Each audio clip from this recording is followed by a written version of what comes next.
गोविंद जी जो है एडवोकेट है, उनको आमंत्रित करूंगा। आप उनका जोरदार तालियों स्वागत साथियों।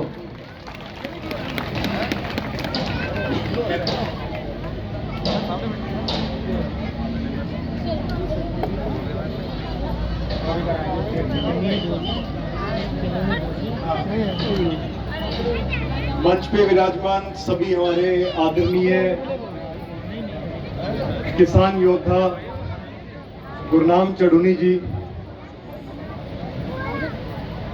साथियों, सबसे पहले तो मैं एक नारे से शुरुआत करना चाहूंगा। किसान मजदूर एकता, इनकलाब। साथियों, बातें तो बहुत गंभीर है लेकिन समय कम है। बहुत ही हम लोग ऐसी परिस्थितियों से इस समय पे गुजर रहे हैं और एक ऐसा समय हमारे सामने खड़ा है जो बहुत ही गंभीर है। इसको कम शब्दों में समेट पाना बहुत ही मुश्किल है, लेकिन मैं पूरी कोशिश करूंगा कि आप लोगों को जो वास्तविकता में इस समय पे षड्यंत्र चल रहे हैं उनके बारे में आप लोगों को अवगत करा सकूं। तो साथियों, जैसा कि आप जानते हैं कि हमारा किसान आंदोलन, जिसके योद्धा और महारथी हमारे साथ यहाँ पे मंच पे विराजमान है, वो किसान आंदोलन जिसने हमें उस गुलामी की बेड़ियों से आजादी दिलाई। अगर वो किसान आंदोलन ना होता तो शायद आज जिन षड्यंत्रों की बात मैं आपसे करने वाला हूं, वो षड्यंत्र शायद 1 साल पहले ही हम सब के ऊपर लागू कर दिए जाते और वो गुलामी की जंजीरें हमारे ऊपर बांध दी जाती।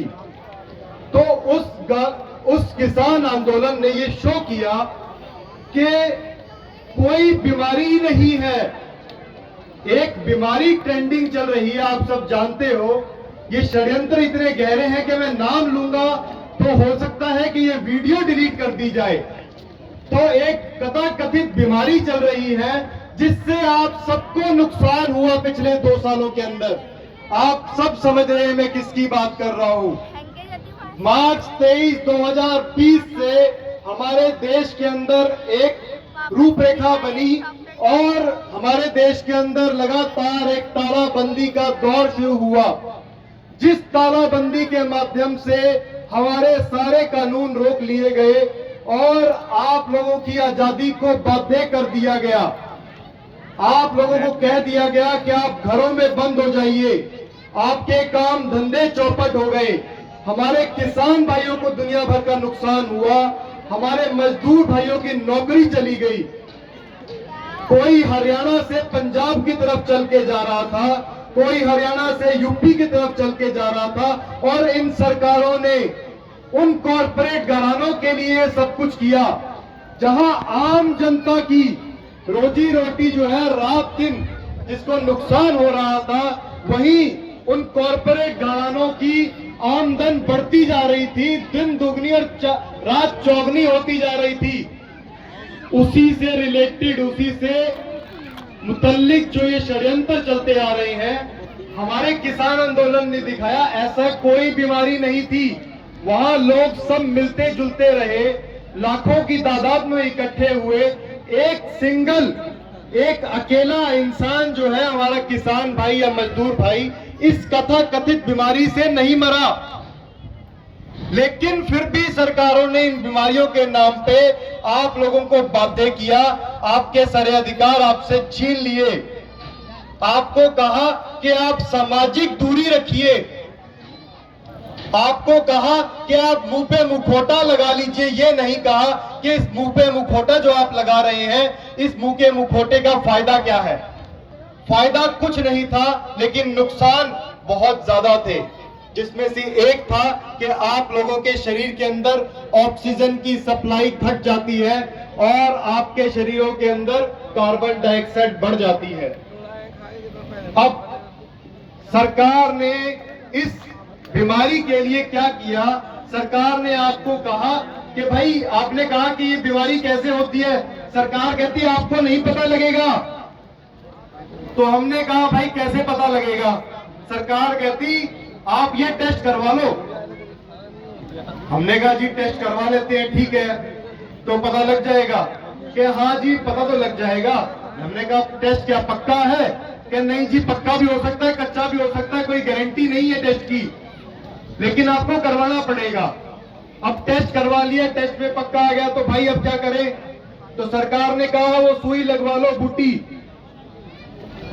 तो सरकार ने आपको लगातार मजबूर किया वो बूटी लगाने के लिए। मैं समय ज्यादा नहीं दूंगा। तो ये जो सारा का सारा षड्यंत्र चल रहा है, इस षड्यंत्र के अंदर सरकार आपको लगातार कुछ दवाइयां आपके शरीर में डालने की कोशिश कर रही है। और आज आपको विशेष ध्यान देने की जरूरत है, वो ये काला कानून, जिन 3 काले कानूनों की लड़ाई हमने लड़ी, हमारे किसान योद्धाओं ने बड़ी मुशक्कत करी उसके अंदर, और दृढ़ निश्चय रखते हुए उस सरकार को, उस तानाशाही सरकार को बैकफुट पे जाने के लिए मजबूर किया। उसके लिए मैं चडुनी जी को खास तौर पे धन्यवाद देना चाहूंगा। तो वो जो तानाशाही लाने की वो कोशिश कर रहे थे, उसी श्रृंखला के अंदर सरकार अब ये कानून लेके आ रही है जिसका नाम है public health prevention control and management of epidemic bioterrorism disaster bill 2017। जी हां, 2017। सरकार ने 2017 में ही इस कानून को बना लिया था, जिसको आपके ऊपर 2020 के अंदर लाने की साजिश की गई और आपको कहा कि ऐसी कोई बीमारी आ गई है। और आज 2022 के अंदर 5 साल के बाद सरकार उसको मॉनसून सत्र के अंदर पारित करने वाली है। अगर ये कानून पारित हो गया, ध्यान कीजिए, अगर ये कानून पारित हो गया तो इस कानून में ऐसे प्रावधान है, सरकार का आदमी शक के बिना के ऊपर आपकी जो भी संपत्ति है वहां पे घुस सकता है बिना किसी इजाजत के। आपकी जो खेती है उसको ये कहकर बर्बाद कर सकता है कि उसको अंदेशा है कि इसमें कोई कीटाणु हो सकते हैं। ध्यान दीजिए, हो सकते हैं के ऊपर, उसको पता नहीं होगा कि होगा कि नहीं होगा, सिर्फ हो सकता है के बेसिस के ऊपर आपकी फसल को तबाह कर सकते हैं वो लोग, और कह सकते हैं कि आपकी जमीन पे हम कब्जा करेंगे। इतना ही नहीं, कन्वेंसेस, आपके ट्रैक्टर, ट्रालियां, उनके ऊपर जो सामान आप लेके जा रहे हैं उसको भी जब्त किया जा सकता है, इस बिना के ऊपर कि उसमें संदेह है कि कोई बीमारी हो सकती है। और बीमारी कौन सी? इसमें तो आम खांसी जुकाम भी लिख रखा है। उस आम खांसी जुकाम के नाम पे आपकी संपत्ति को जब्त किया जा सकता है, आपकी खेती बाड़ी को नष्ट किया जा सकता है, आपके पशुधन को, ध्यान दीजिए, आपके पशुधन को, गाय भैंस को किसी भी प्रकार का सुई लगा सकते हैं और आपके पशुधन को मारा जा सकता है। यहां लिखा हुआ है कि वो मार सकते हैं, सिर्फ इस चीज के नाम पे कि उनको शक है कि हाँ इससे कोई बीमारी फैल सकती है।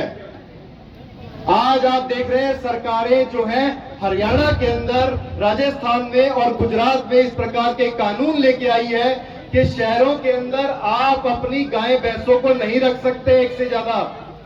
एक से ज्यादा अगर आप रखोगे तो आपको अनुमति नहीं है, और एक रखोगे तो उसके लिए आपको लाइसेंस लेना पड़ेगा। तो ये लाइसेंस का राज लाने वाले हैं उन्हीं कॉरपोरेट घरानों का, और आपको मजबूर करेंगे कि उनको आपको पैसा देना पड़ेगा। उसके बाद इस कानून के अंतर्गत आपको जब चाहे कोई भी, आपको जब चाहे, जरा मेन पॉइंट्स हैं आपके लिए कि आपको जब चाहे वो कह सकते हैं कि बीमारी फैल सकती है।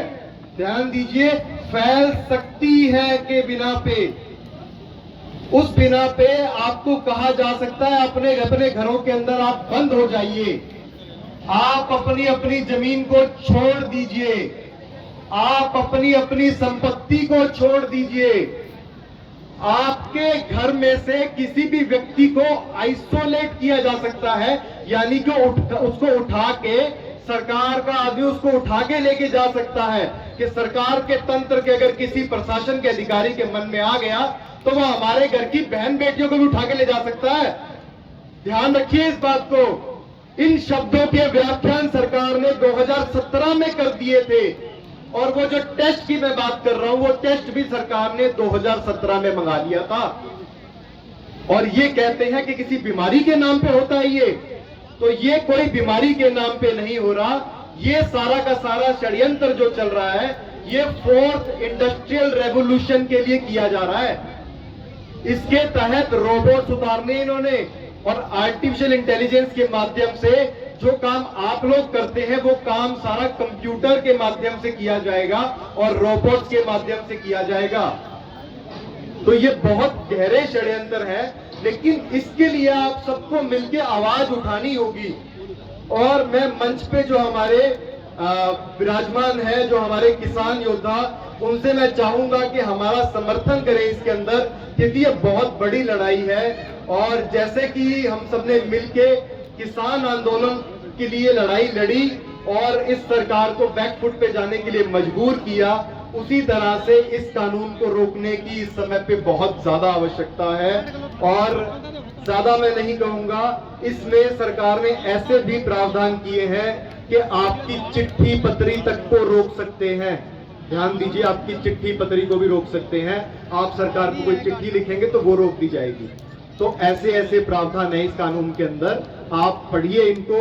और मेरे यहाँ पे जो भी मौजूद है, इन सबको मैं ये जो कानून की कॉपी है मैं देके जाऊंगा।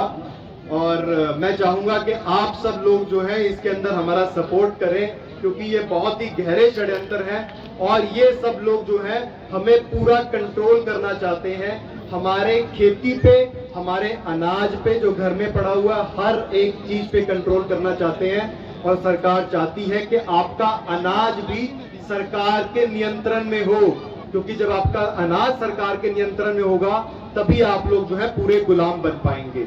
इतना ही मैं कहना चाहूंगा। आप सबसे उम्मीद है कि आप सब इन बातों को समझेंगे और हमारा इस लड़ाई के अंदर साथ देंगे।